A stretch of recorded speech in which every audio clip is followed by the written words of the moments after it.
Brought to you by Brand South Africa and South Africa Tourism.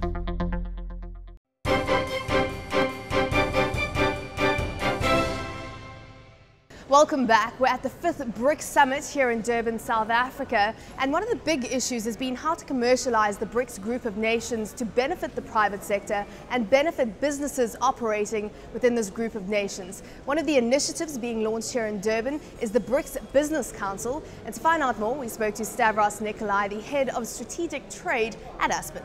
Let's start off with your ASPEN hat on today. Talk to us about what ASPEN is hoping to achieve by being a part of this 5th summit being hosted here in South Africa. Well, I think firstly ASPEN is very involved in emerging markets and has got a lot of aspirations and really has a significant presence in emerging markets. So I think our presence here is indicative of that market strength that we have in emerging markets and also the opportunities that emerging markets futuristically hold. Do you think that a summit like this helps foster business relations for the private sector, helps you leverage off what takes place from a policy perspective with heads of state, and it's filtered through into the private sector being able to actually benefit from what comes out of this? Well, I think that for me, and certainly for ASPEN being here, it all comes down to one thing. Are you able to implement deals and do deals and commercialize activities? I think that's how we'd measure the success of the summit. It's probably a bit early to say whether that happens or doesn't happen, but at the end of the day, if the policymakers create an enabling environment that allows business to transact more freely and to find counterparts that are able to grow your business together with you in emerging markets, then I would say that there is a strong measure of success. And of course, you're also wearing the hat as a member of the BRICS Business Council that's been launched in South Africa. Tell us about that, what the mandate of the council is going to be and how in fact it's going to work, who's going to govern it and oversee how it reaches its objectives. Well, I think probably a starting point is when government first engaged us around the strategic relationships within BRICS. They came to us as business and said, well, what value, how do we enhance the value, commercially speaking, of BRICS? And one of the suggestions was that you've got to have less red tape and de-bureaucratize, if such a word exists, within BRICS. And that would mean bringing business people more and more to the fore, so that you can start creating an environment where business deals can be struck. So the objective of the council is to facilitate trade and promotion within the BRICS nations, but also more broadly to find where the complementation sits and to be able to expand and cooperate outside of the BRICS environment. So we typically look at a Chinese company where their strengths might lie, South African company where their strengths might lie, and how do you collectively harness that synergy to grow those businesses exponentially. So I think that's really what BRICS is about. And also at the end of the day, sort of whether you have BRICS on a formalized basis or semi-formalized, at the end of the day, it's a right grouping for South Africa to be in. So is this essentially another way of helping to shift the pendulum of power away from the West more towards the South and the East? Well, I think that pendulum is swinging anyway, and I think they call it the economic center of gravity is shifting from the West and it's shifting sort of eastwards. So what's interesting is that the BRICS countries collectively contribute 25% of global GDP. So they're a couple of percent away from the United States GDP. So I think it's a matter of time before BRICS as a collective have a bigger GDP than both the Eurozone, which is going through hard times, and the US. So I think you are already starting to see that pendulum swing, and it's swung quite dramatically, in fact. Give us an idea of who's being represented from the private sector on this. Well, there's 5 members. It's 5 aside from each of the 5 countries. The South African side is chaired by Patrice Motsepe and consists of Brian Molefe, CEO of Transnet, Iqbal Serv, chairman of Sekunjalo. There's Nomatsa Biso, the CEO of Business Unity South Africa, and Sandile Zungu is also a prominent business person, chairman of Zico Investments. And of course ASPEN, yeah. Myself, although I'm there as an alternate to the 5 members, so it's a 6-man team six-person team that we've got. Now, one of the issues is the relevance of BRICS nations. I mean, we know that Egypt, for example, has been calling for an e-BRICS. They said that they deserve to be on BRICS, just as South Africa does as the gateway into Africa. So how do you make sure that BRICS doesn't exclude other fast-growing emerging markets to the detriment of those in the private sector within the BRICS nations?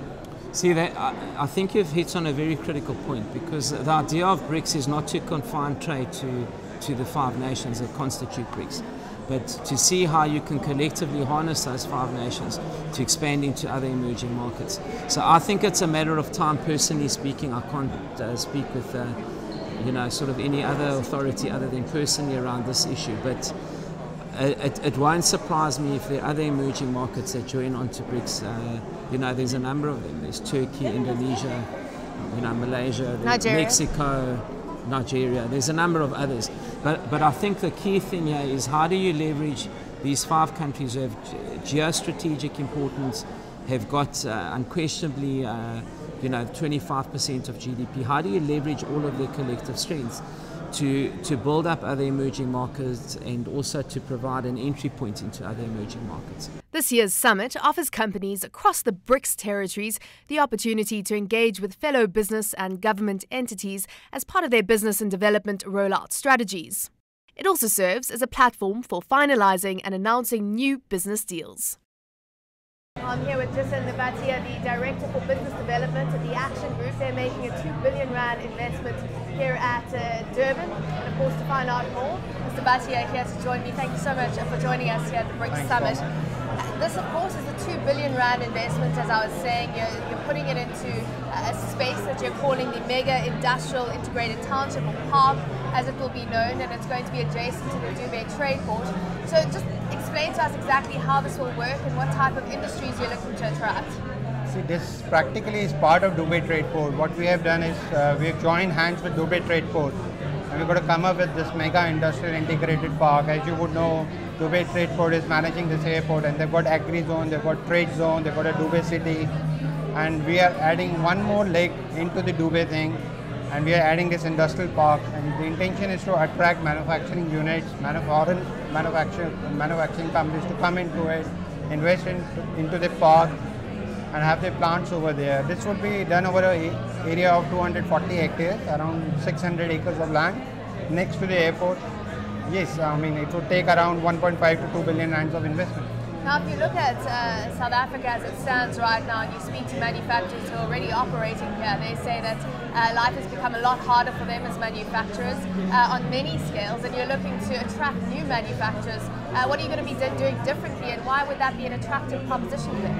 In fact, you're right. Last year, we wanted to put our own particle board plant over here, and that's when I actually started looking at options. How can we do that? What's the provision? What's the land? I mean, how can we get the conversion done? How can we get the benefits?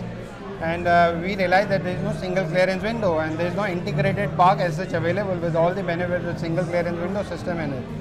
Actually, all these challenges, we saw an opportunity in all those challenges. That's when actually we went to DTI last year when our president visited. I was part of the delegation. We contacted DTI.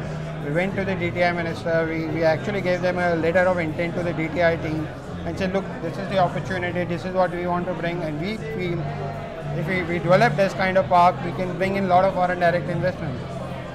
They liked our concept, and they really assisted us. They made us meet with a lot of parties, and finally we met Durban Trade Port, which has got a similar intention, which is a government-owned company. And now we're joining hands, so hopefully this would work well. Looking at the issue around foreign investment in South Africa, it seems that there have been a lot of concerns around the negative perception that has been created as a result of recent events, and the strike action, of course, being the latest here in South Africa. But you're, of course, wanting to put 2 billion rand into the local economy. What's the investment case for South Africa right now, as you see it? See, for us, South Africa is not new. We have been active in this country from last 4 years. So we understand there's a huge potential in this country. We believe South Africa is gateway to whole of Africa. If you want to come into Africa, if you want to be part of the growth story of Africa, you have to be here in South Africa. That's where you start with. So we started here initially with coal mining. We have a coal mining company called Insa Coal Holding. We have been able to consolidate some coal blocks here. We're busy drilling, and we would be very soon going for mining also in those blocks. We've invested in a running silica mine already.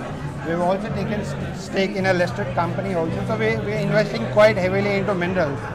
Now realizing, because we are here from the last 4 years, we understand there are other opportunities. We realize this one is also here, this opportunity into industrial sector, manufacturing sector. We want to get into it. And ours is a very, very industrial group. We are a very diversified group. We are one of the top 15 industrial houses out of India.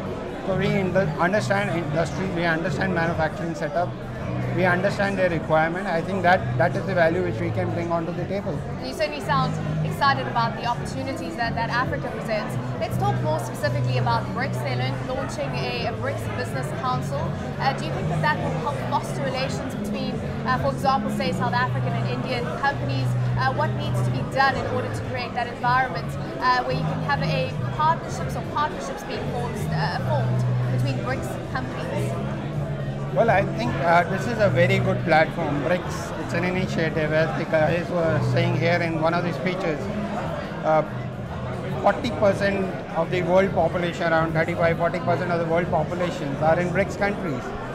30% of the land mass is with BRICS countries. So it's a nice platform, and I think people are realizing that, and I see a great future. India and South Africa in any case share a very big history also, so we have a strong historical tie-up also. Yeah. So I believe there's a strong tie-up.